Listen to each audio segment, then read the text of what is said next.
Hello दोस्तों, मैं Hemant Singh Delhi education classes में आपका स्वागत करता हूं। आज का जो चर्चा का विषय है वो हमारा क्या है, आर्टिकल 16 अनुच्छेद 16। अनुच्छेद 16 पे हम वो बातें करेंगे जो संविधान में तो डिफाइन है ही हैं, लेकिन साथ में जो हमारे कमीशन बने हैं और कमीशन के बेस पे जो आरक्षण दिया गया है, आज जो भी हमें नौकरियों में आरक्षण मिलता है, अपॉइंटमेंट में या एम्प्लॉयमेंट में जो भी आरक्षण हमें दिखाई देता है, उस आरक्षण को हम समझने की कोशिश करेंगे जो आर्टिकल 16 के तहत हमें दिया जाता है। यानी कि अगर SC, ST और OBC की बात करते हैं तो इन तीनों के बीच में जो आरक्षण हमें दिया गया है वो आरक्षण कैसे कैसे दिया गया है उसको हम समझ लेते हैं। तो भारत के संविधान में ये प्रावधान किया गया है कि सामाजिक और शैक्षणिक तौर पर क्या दिया जाए, एक तरीके से आरक्षण दिया जाए। तो इसको हम समझ लेते हैं।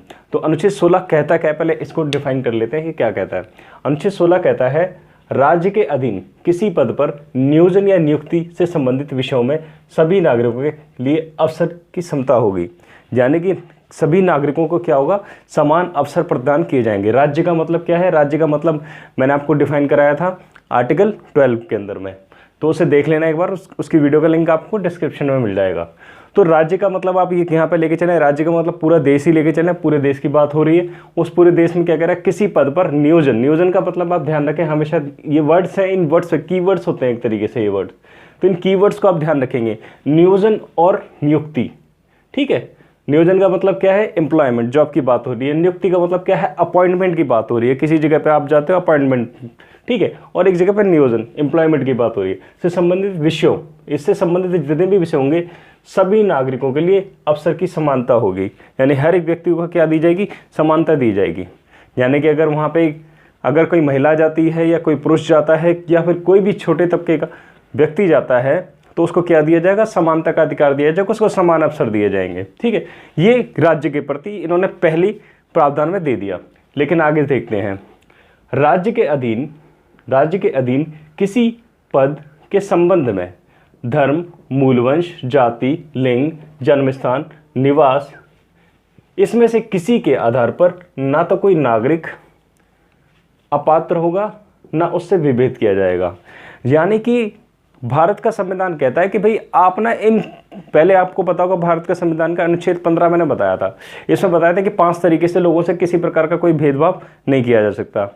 लेकिन अब क्या गया, निवास को जोड़ा गया। ठीक है, यानी कि अब इंसान के साथ साथ में इंसान को ना 5 तरीके की जगह 6-7 तरीके से अब उसके साथ में जॉब के मामले में, यानी एम्प्लॉयमेंट के मामले में किसी भी प्रकार का विभेद नहीं किया जाएगा, डिस्क्रिमिनेशन नहीं किया जाएगा। तो वो कौन कौन से हैं, धर्म, किसी को धर्म के आधार पर एम्प्लॉयमेंट में, जॉब पर, नियुक्ति पर, ठीक है, नियोजन या नियुक्ति पर, मूल वंश, जाति, लिंग, जन्म स्थान, यानी अगर वो कहाँ पे उसने जन्म लिया, निवास, जहाँ से वो रहने वाला है। जैसे कि छत्तीसगढ़ का व्यक्ति है, वो दिल्ली में आके जॉब करना चाह रहा है, ठीक है, तो उसके निवास के स्थान के हिसाब से उसे क्या, उसको जॉब के बीच में डिस्क्रिमिनेशन नहीं किया जाएगा। ठीक है, तो ये आप ध्यान रखेंगे। तो क्या कह रहा है, राज्य के अधीन किसी पद के संबंध में धर्म, मूलवंश, जाति, लिंग, जन्म स्थान, निवास या इसमें से किसी के आधार पर ना तो कोई नागरिक अपात्र होगा और उससे विभेद किया जाएगा। अपात्र का मतलब है अयोग्य। ठीक है, यानी उसके अयोग्य होगा, ना तो उसके अयोग्य, ना उससे विभेद किया जाएगा, यानी उससे ना किसी प्रकार का कोई डिस्क्रिमिनेशन होगा, ना उसे अपात्र समझा जाएगा। ठीक है, इसमें कुछ अपवाद हैं, वो भी देखना है। अपवाद क्या है, अपवाद में क्या कहता है, संसद कहती है कि संसद किसी विशेष रोजगार के लिए, यानी संसद ने कहा कि किसी विशेष, यानी कि स्पेसिफिक कोई ऐसी जॉब है जहाँ पे लगता है कि सरकार को कि यहाँ पे कोई निवास की ज़रूरत है, यानी कि लगता है कि यहाँ पे यहाँ का व्यक्ति ही चाहिए हमें। ठीक है, संसद किसी विशेष रोजगार के लिए निवास की शर्त आरोपित कर सकती है। आरोपित का मतलब है उस पर थोप सकती है कि भाई यहाँ पे हमें एक निवासी की ज़रूरत है जो यहाँ का ही निवास करता हो। जैसे कि सपोज मान लो कि मैं बात करता हूँ आसाम की, तो आसाम के मतलब लगा, सरकार को लगा, संसद को लगा कि भाई यहाँ पे यहीं के लोगों की ज़रूरत है हमें एम्प्लॉयमेंट देने की। तो उसने क्या करा, ऐसा विशेष रोजगार, कोई ऐसा रोजगार है, कोई विशेष रोजगार है जिसमें वहाँ के लोगों की ज़रूरत है, वहीं के लोगों की ज़रूरत है कि भाई वही वहाँ के लोगों को समझते हैं, तो उनके लिए वहाँ का रोजगार, वहाँ का व्यक्ति हमें देना चाहिए, तो वहाँ का निवास हो, ये अनिवार्य कर सकती है सरकार। ठीक है, संसद कर सकती है। सार्वजनिक रोजगार जिसमें निवास की ज़रूरत हो, अधिनियम 1957 को कुछ वर्ष बाद 1974 में समाप्त कर दिया गया।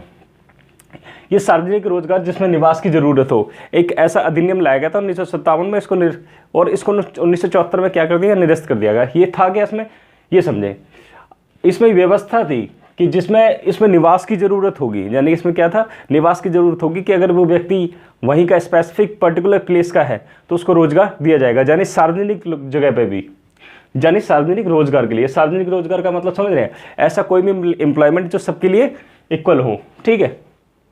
अभी ये व्यवस्था सिर्फ आंध्र प्रदेश एवं तेलंगाना में है। ये कहाँ पर है, अभी ये व्यवस्था सिर्फ 2 ही जगह पर है, आंध्र प्रदेश एवं तेलंगाना। नेक्स्ट, राज्य नियुक्तियों में आरक्षण व्यवस्था कर सकता है। अब राज्य क्या कर सकता है, अगर मैं कहूँ पर्टिकुलर स्टेट है, अगर पर्टिकुलर स्टेट को लगता है कि भाई उसके वहाँ पे अपॉइंटमेंट में आरक्षण व्यवस्था कर सकता है, लेकिन इसके पीछे भी समझना है, इसके पीछे कारण क्या है समझो। राज्य ने कहा मैं राज्य को क्या प्रावधान किया जा रहा है, राज्य नियुक्तियों में आरक्षण व्यवस्था कर सकता है, नियुक्ति में आरक्षण व्यवस्था कर सकता है, लेकिन किस केस में, ये केस आगे समझे। या किसी पद को पिछड़े वर्ग के पक्ष में बना सकता है, यानी किसी को पिछड़े वर्ग, यानी अगर मैं कहूँ बैकवर्ड क्लास के पक्ष में बना सकता है, लेकिन इसके पीछे कारण होगा, ऐसे नहीं बना सकता। संविधान में जब ये सारी चीजें लिखी गई तो उन्होंने क्या करा, पहले स्पेसिफाई करा कि भाई इसके पीछे कोई कारण होना चाहिए, तभी तो जन समानता की जा रही तो सही से समानता की जाए। तो इन्होंने प्रावधान ऐसे किए हैं जिनके अनुसार समानता मिलेगी सब लोगों को। तो समानता में क्या कहा इन्होंने, जिनका कि राज्य में समान प्रतिनिधित्व ना हो। ये बहुत बड़ी बात है, समान प्रतिनिधित्व को समझना, यानी कि जो अपने आप को रिप्रेजेंट नहीं कर पा रहे, कुछ ऐसे वर्ग हैं, कुछ ऐसे लोग हैं, कुछ एक ऐसे समुदाय हैं जो अपने आप को रिप्रेजेंट नहीं कर पा रहे, कहाँ पर, एम्प्लॉयमेंट में। यानी कि अगर मैं कहूँ कि कुछ एक विशेष जाति के लोग या कुछ विशेष वर्गों के लोग, किसी कुछ विशेष समुदाय के लोग क्या है, अपने आप को रिप्रेजेंट नहीं कर पा रहे सरकार के अंदर में, तो उनको भी क्या किया जाए, मौका दिया जाए। ये कह रहा है ये प्रावधान, क्या कह रहा है ये प्रावधान, ये कह रहा है राज्य नियुक्ति में आरक्षण व्यवस्था कर सकता है। अब आरक्षण की व्यवस्था दी गई है, लेकिन कब, जब किसी व्यक्ति का क्या ना हो, राज्य में समान प्रतिनिधित्व ना हो, उसको समानता देने के लिए, उसको समाज में क्या देने के लिए, इक्वालिटी देने के लिए क्या किया जाए, ये प्रावधान किया गया है। तो राज्य कर सकता है विधि के तहत, यानी विधि के तहत मतलब नियम या कानून के तहत, किसी संस्था या इसके कार्यकारी परिषद या कोई इसके या किसके तहत कोई नियम बनाया, उसके तहत किसी संस्था या इसके कार्यकारी परिषद, यानी कोई ऐसी परिषद है, कार्यकारी परिषद है कि सदस्य या किसी भी धार्मिक आधार पर व्यवस्था की जा सकती है। यानी कि हम क्या कहें, अगर कहें कि हम कोई स्पेसिफिक कुछ ऐसा है, विधि के तहत कोई एक ऐसा निकाय बनाया गया, एक बॉडी बनाई गई, या फिर कुछ ऐसा प्रावधान किया गया जिसमें किसी संस्था, कोई ऑर्गेनाइजेशन हो सकती है या कार्यकारी परिषद हो सकती है, कोई ऐसी काउंसिल हो सकती है जिसमें जरूरत है कुछ स्पेसिफिक लोगों की, ठीक है। तो ऐसी जगह पे क्या करेंगे, किसी भी धार्मिक आधार पर या फिर किसी धर्म पर किसी स्पेसिफिक पंडित की जरूरत है, ठीक है, तो उसके आधार पर व्यवस्था की जा सकती है, वहां पर भी उनको आरक्षण दिया जा सकता है, ठीक है। जहाँ पे पता है कि वहीं यहाँ पर पुजारी पंडित होगा या फिर कोई एक पौराणिक प्रथा चली आ रही है, तो उस जगह पे क्या होगा, ये प्रावधान किया जा सकता है। तो अब बात करते हैं मंडल आयोग की। मंडल आयोग से पहले आप समझ लें कि 1953 में पहला पिछड़ा वर्ग आयोग बनाया गया था। मंडल आयोग क्या था, दूसरा पिछड़ा वर्ग आयोग था, ठीक है। 1953 में बना था, 1955 में इंप्लीमेंट हो गया था। मंडल आयोग है एक्चुअल में क्या है, ये द्वितीय पिछड़ा वर्ग आयोग है, जो कि क्या जानने के लिए बनाया गया था, ये जानने के लिए बनाया गया था कि भाई एससी और एसटी के अलावा कितने ऐसी जातियां हैं जो पिछड़ी हैं। यानी कि अगर मैं बात करूं अनुसूचित जाति एवं जनजाति की बात करूं, तो इनके अलावा ऐसी कौन कौन सी जातियां हैं जो पिछड़ी हैं, तो उनको जानने के लिए मंडल आयोग बनाया गया था। तो इसमें जब बना था ये 1979 में मोरारजी सरकार में बनाया था इसे। 1979 में मोरारजी सरकार ने द्वितीय पिछड़ा वर्ग आयोग का गठन संसद सदस्य वीपी मंडल की अध्यक्षता में किया था। इनका नाम क्या है, वीपी मंडल पूरा नाम है इनका, तो इनकी अध्यक्षता में इसलिए बनाया गया था और इसीलिए इसको मंडल आयोग कहा जाता है, ठीक है। नेक्स्ट इससे आप थोड़ा ध्यान रखेंगे, अनुच्छेद 340 है, ये बहुत ज़्यादा इंपॉर्टेंट है। अनुच्छेद 340 ही कहता है कि भाई शैक्षणिक और सामाजिक तौर पर पिछड़े वर्ग के लोगों को क्या किया जाए, समानता दी जाए, समाज में एक समान किया जाए उनको, ठीक है।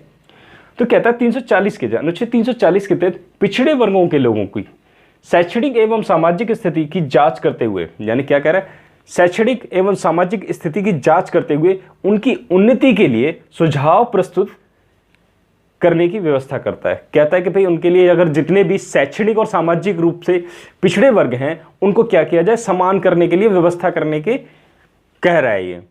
ठीक है, यहाँ तक आप समझ गए होंगे। नेक्स्ट 1980 में यानी कि मंडल आयोग बन गया। 1979 में मंडल आयोग फॉर्म हो जाता है। मंडल आयोग फॉर्म होने के बाद में फिर क्या किया जाता है, ये 1980 में अपने प्रतिवेदन देता है। प्रतिवेदन मतलब रिपोर्ट जो है वो सौंपता है। 1980 में रिपोर्ट प्रस्तुत की और 3743 जातियां शैक्षणिक एवं सामाजिक तौर पर पिछड़ी थीं।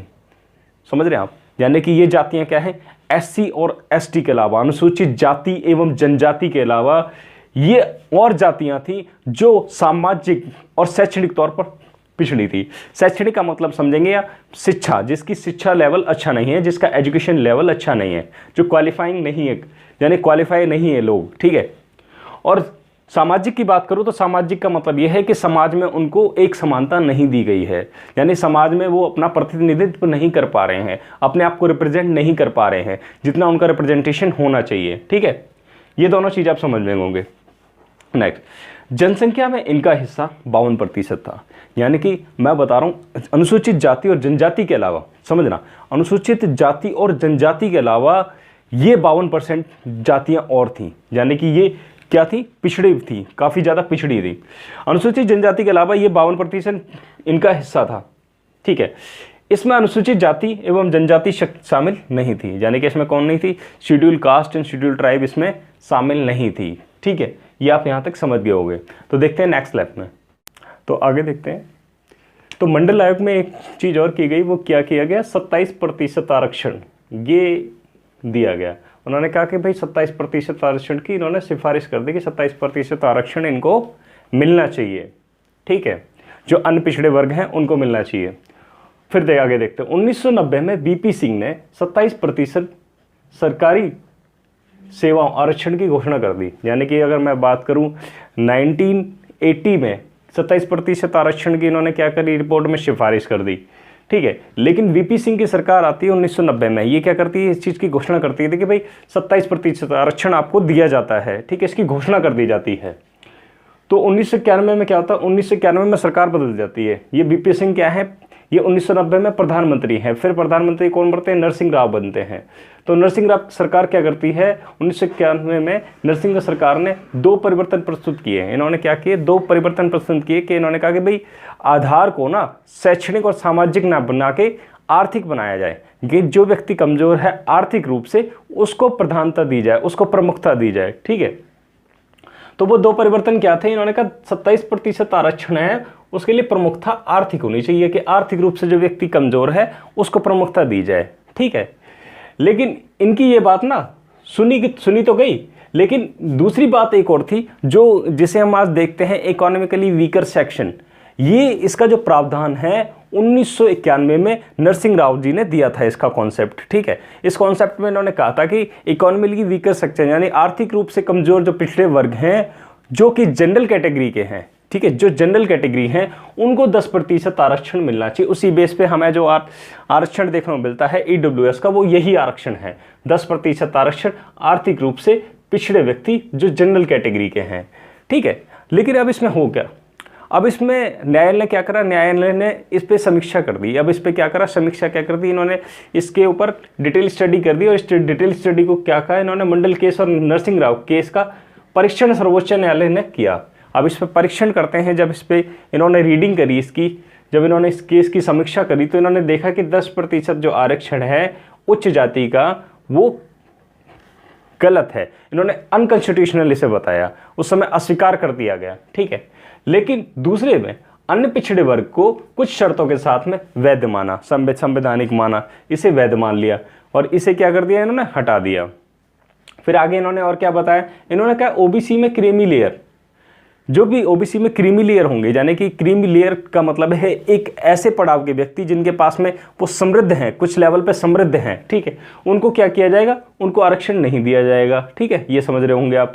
प्रोन्नति में आरक्षण, यानी प्रोन्नति का मतलब समझ रहे, यानी प्रमोशन जितने भी होते हैं, जितने भी प्रमोशन है, जैसे अगर मैं छोटे लेवल का व्यक्ति हूँ, फिर मैं टीएल बनता हूँ, फिर मैं डीएम बनता हूँ, या फिर कुछ और अन्य पदाधिकारी बनता हूँ, यानी आरक्षण मेरा जो है पदोन्नति का, प्रमोशंस का, यानी नेक्स्ट लेवल पे पहुँचने का, अपर लेवल का, वो क्या है, इसमें नहीं होगा। ठीक है, कुछ असाधारण परिस्थितियां, यानी कुछ ऐसी परिस्थितियां आ जाती है जहाँ पे लगता है कि बहुत ज़्यादा इंपॉर्टेंट है, उन परिस्थितियों को छोड़कर कुल आरक्षण 50% से अधिक नहीं हो सकता।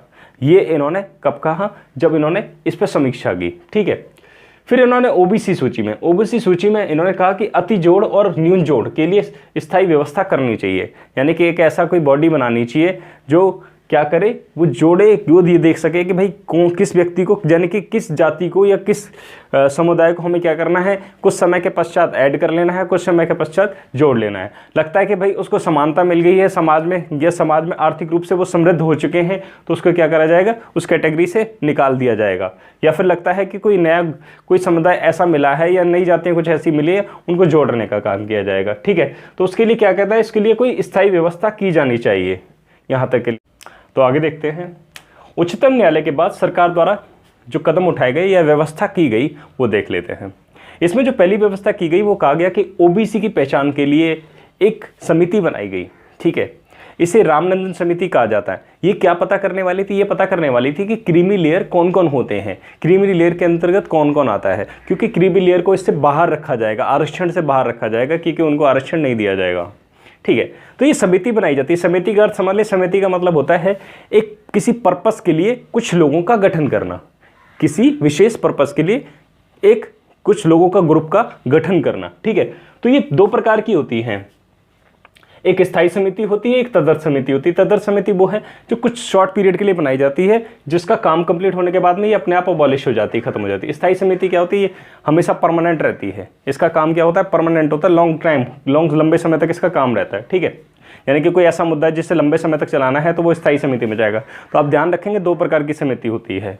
तो रामनंदन समिति का गठन किया गया और इसने अपनी रिपोर्ट 1993 में ये अपनी रिपोर्ट पेश करती है।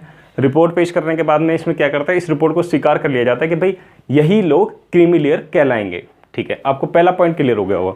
सेकंड पॉइंट क्या है, संसद के किसी अधिनियम द्वारा 1993 में ओबीसी के राष्ट्रीय आयोग का गठन किया गया, यानी कि 1993 में क्या हुआ, ओबीसी का एक राष्ट्रीय आयोग का गठन कर दिया गया, जिसके बारे में इन्होंने कहाँ बताया कि यहाँ बताया था कि भाई ओबीसी सूची में अति जोड़ और न्यून जोड़ के लिए स्थायी व्यवस्था होनी चाहिए, और वो व्यवस्था यहाँ पे हो गई, राष्ट्रीय आयोग के रूप में व्यवस्था हो गई, और इसी में सूची में नाम जोड़ने और निकालने के पर कार्य करेगी ये।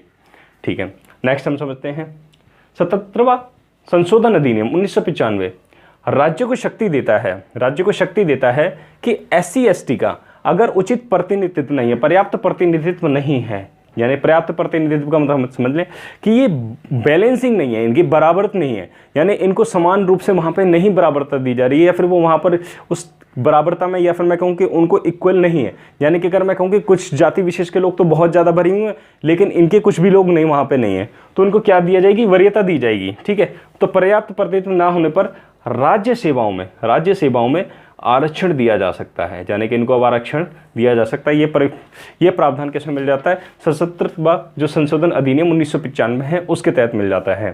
नेक्स्ट पॉइंट, 2001 का 85वां संशोधन अधिनियम ये क्या कहता है, ये कहता है परिणामिक वरिष्ठता। ये परिणामिक वरिष्ठता को क्या करता है, अप्रोच करता है, पहुंचता है, यहाँ तक लेके आता है। तो परिणामिक व्यवस्था का अर्थ समझ लो। इसका अर्थ ये है, एक व्यक्ति है A और एक व्यक्ति है B, दो व्यक्ति एक पोस्ट के लिए लड़ रहे हैं, यानी उनकी अब एक व्यक्ति है A, ये जनरल का है, इसको एक्सपीरियंस है 3 साल का इस 20 के कंपैरिजन में, लेकिन B भी कहता है कि भाई मैं भी सेम पोजीशन के लिए लड़ना चाहता हूँ, ये पोजीशन मुझे भी चाहिए। ठीक है, तो इसकी जो वरीयता है, इसको वरीयता नहीं दी जाएगी, इसमें B को वरीयता दी जाएगी क्योंकि ये SC और ST का है और इसके लिए प्रावधान किया गया है, और इसी की व्यवस्था की गई है 2001 का 85वां संशोधन अधिनियम परिणामिक वरिष्ठता। ये यही कहता है कि भाई B को प्रमोट किया जाए यहाँ पर। ठीक है, तो ये पोजीशन किसको मिली, ये पोजीशन B को मिली, B इसका हकदार हुआ। A इसका हकदार होने के बाद भी इसका हकदार नहीं रहा, 3 साल का एक्सपीरियंस होने के बाद भी ये हकदार नहीं रहा। तो आई थिंक आपको आज आर्टिकल 16 पूरा समझ में आ गया होगा। मैंने इसके अंदर जो भी प्रावधान हुए हैं उन प्रावधानों को मैंने डिटेल में आपको समझा दिया है। आप इसे रिवाइंड करके बार बार देखते रहें। अगर इसमें कोई दिक्कत आती है, आपको कुछ समझ में नहीं आता, तो आप कमेंट बॉक्स में टाइप कर सकते हैं। मैं उसका reply as soon as possible होगा मैं कर दूंगा उसका रिप्लाई, ठीक है। तो दोस्तों मैं आपको मिलता हूँ नेक्स्ट आर्टिकल के साथ में नेक्स्ट वीडियो में। तब तक के लिए जय हिंद, जय भारत।